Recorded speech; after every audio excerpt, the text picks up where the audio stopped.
देवा जातो मी अवतार घेतो पण परत येत असताना 4 लोकांच्या खांद्यावर मी परत येणार नाही. कोणी सांगितलं? नामदेवांनी. बरं, अरे नामा तुझं अवतार करणे पूर्ण झालं ना, अभंग रचना पूर्ण झाली, तुम्हाला घेण्याकरता मी येतो म्हटले. भगवान परमात्म्याने सांगितलं मला नामदेवांना आणि तेव्हा होकार दिला देवानं. मग भगवान परमात्म्याने सांगितल्यानंतर नामदेवांनी अवतार घेतला. नामा सोडून वैकुंठा आला कनकाईच्या पोटा आणि तेच नामदेव जगद्गुरु तुका अवतार नाम याचा संप्रदाय सगळ्यांचा दुनिया. आणि मग ऐका तुकोबारांचा अवतार झाला गड्या. तुकोबारांचे अवतार झाल्यानंतर काय अवतार कार्याची महाराज तुकोबारांचं जीवन इतकं सुंदर होतं. संसाराची अवस्थाही काय होती. वैष्णवा घरी सर्व काळ सदा जन जनती टाळ कन्या भाकरीचे खाणे सदा राम नाम गाणे सदा राम नाम गाणे. काय अवस्था होती म्हणजे तुकोबारांची. अवस्था अशी असताना म्हणजे संसाराच्या नावे घालून या शून्य परमार्थासाठी जीवन समर्पित करून ही अवस्था करून घेतली. तुकोबारांची 60 लाखाची जहागिरी होती म्हणे. किती? 60 लाखाची 400 वर्षापूर्वी. त्याच्याने सगळं महाराज दान धर्म केला, राख रांगोळी केली, संसाराच्या नावे घालून या शून्य आणि परमार्थासाठी जीवन समर्पित केलं. काय अवस्था होती माझ्या तुकोबारांची. 3 दिवस चूल पेटत नव्हती म्हणे. अशी अवस्था करून घेतली.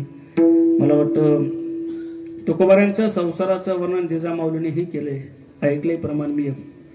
फुटकाची वीणा त्याला 2 तार करे रजार पंढरीचा हो माझ्या माय बापे बरे नाही केले पदरी बांधिले विकार्याच्या हो माझ्या माय बापे बरे नाही केले. काय अवस्था होती तुकोबारांची ओ जीवनाची. सांगू तुम्हाला, इतकं नामचिंतनामध्ये मग्न राहायचे. मी आमच्या राऊत महाराजांच्या मुखातून एक दृष्टांत ऐकला तुकोबारांच्या जीवनातील.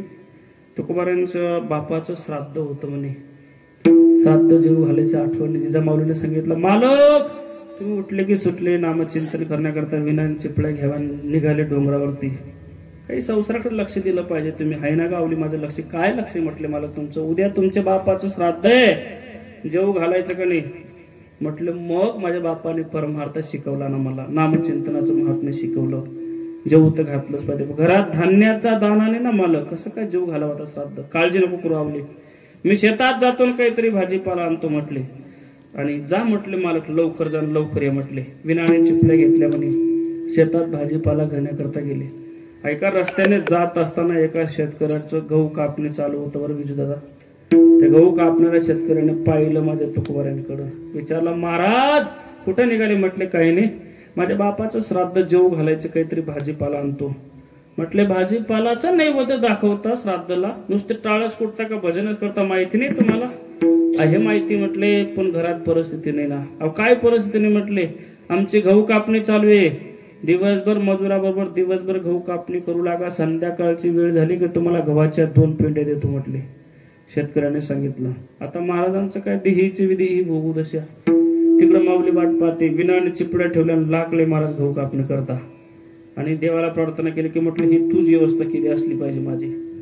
गहू कापायला लागले. तिकडे जिजा माऊली वाट पाहते.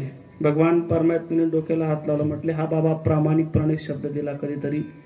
आवले मी लगेच येतो, काहीतरी भाजीपाला आणतो, नैवेद्य दाखवूया. तर जिजामाऊली वाट पाहते. म्हटले काय करावं. ऐका बिजोर शेखर, स्वतः भगवान परमात्म्यानेच माझ्या तुकोबारांचं रूप घेतलं. ऐकते ना. आणि एका फडक्यामध्ये असं बाजार बांधला. डाळ गुळ काय असेल ते, मैद्याचं पीठ, डाळीचं पीठ, काजू बदाम सुद्धा बांधले दादा. गावरान तुपाचा डबाही बांधला. फडक्यामध्ये ते फडकं बांधलं. ते गाठोडं घेतलं. कोणी देवाने तुकोबारांच्या रूपात निघाले तुकोबारांच्या घरी. तुकोबारांच्या घरी आले. जिजामाते समोर ते गाठोडं उतरून ठेवलं. महाराज आवलेला सांगितलं. म्हटलं आवले कर स्वयंपाक. जिजामातेला तर आश्चर्यचकितच झाले. म्हटले बाबाला कधी घरचा रस्ता सापडत नाही. आज एवढा बाजार कोणाला. जेव्हा ते फडकं सोडलं मला गाठोड्यात पाहिलं तर डाळ बाबा काजू बदाम सुद्धा गावरान तुपाचा डबा पाहिला तर आनंद. सोन्याचा संसार झाला म्हटले. स्वयंपाकाला लागले. अन्नपूर्णा होतं बरं जिजामाता. स्वयंपाकाला लागल्या. देवानं सांगितलं तुकोबारायांच्या रूपात आवले तू स्वयंपाक कर, मी गावकऱ्यांना आमंत्रण देऊन येतो बरं. जिजामाता म्हणजे नेमकेच लोकांना आमंत्रण द्या, बाजार बघा आणि तुम्ही पूर्ण गावाला सांगून सांग, नको काळजी करू तू, मी आहे ना. देव होता त्याला काय जमत नाही. पूर्ण गावाला आमंत्रण दिलं देवानं विशाल महाराज. पूर्ण गाव आलो जेवणा करता. बिजूर शेखर जेवणा करता नव्हते आलेवर लोक. सांगू तुम्हाला या जगात लोक गरीबाची चेष्टा करतात गड्यावर. तुकोबारायांचे 3-3 दिवस चुलं पेटत नाही म्हटले ना. हा आपल्याला जेवायला सांगायला आला ना, गेलं पाहिजे म्हटले. काही लोकांना वाटते तर पत्रावाळ्या आहेत का नाही, ताटच घेऊन आले बिजू दादा, पंक्ती धरून बसले गल्लीत. जिजामातेने स्वयंपाकाला पाहिलं तर बाबा बाबा गल्लीत पूर्ण पंक्ती बसल्या म्हणले. आता स्वयंपाकी वर्ष पुरलच कस काय. अगं आवलं तू काळजी करू नको ग, मी आहे ना. ऐका, स्वतः भगवान परमात्म्याने पूर्ण गावाला वाढणी केली महाराज. स्वतः वाढलं बरं का महाराज. जेवण पूर्ण गाव जेवण करून तृप्त झालं. ऐक्याकडं स्वयंपाकाकडे पाहिलं जिजामातेनं. स्वयंपाक जसा तसा शिल्लक राहिला. आणि मग जिजामातेनं मनातल्या मनात म्हणावं म्हणले, ही काळ्या विठ्याची करणे असली. काय बघतो हे काळ्या विठ्याची करणे असली पाहिजे. म्हणजे पूर्ण गाव जेवण करून स्वयंपाक जसा तसा शिल्लक राहिला. पूर्ण गाव जेवण करून गेल्यानंतर भांडे ज्याची त्याची पोच केले महाराज. आणि तुकोबारायांची खऱ्या तुकोबारायांची घरी येण्याची वेळ झाली. आणि त्या शेतकऱ्याला गहू कापणी करू लागले दिवसभर. म्हटल्यानंतर त्या शेतकऱ्याने 2 गव्हाच्या पेंड्या दिल्या. अमोल बाबा ते पेंड्या तरी कशा धरल्या पाहिजे गव्हाच्या, ते काय ओंब्या म्हणतात ना, कणस, ते गव्हाच्या पेंड्याच्या त्या ओंब्या पुढं केल्या. तुकोबाराने नामचिंतन करता करता निघाले. ते ओंब्या घेतल्या मला, ते गव्हाच्या पेंड्या घेतल्या. रस्त्याने एक मध बसवत्या, मधमाशा मधाला त्या ओंब्या लागल्या बाबा. मधमाशा उठल्या. तुकोबारांचा चावा घेतायत. तरी माझ्या तुकोबारांनी म्हणा, वा वा काय माझं भाग्य म्हटलं, आज पितर साक्षात माशांच्या रूपात जेवायला आले. माशांच्या रूपात जेवायला. स्वतः भगवान परमात्म्याने ते माश्या उठवल्या महाराज. घरी आले. जिजामाते समोर ते पेंड्या टाकल्या गव्हाच्या. म्हटले आवले कर स्वयंपाक. जिजामाता आश्चर्यचकित झाले. म्हटले महाराज मालक, आता पूर्ण गाव जेवण करून गेलो. तुम्हाला कळतं तरी काय काय करावं कसं करावं काही कळतं तुम्हाला. पूर्ण गाव जेवण करून हो स्वयंपाक संतता शिल्लक आहे.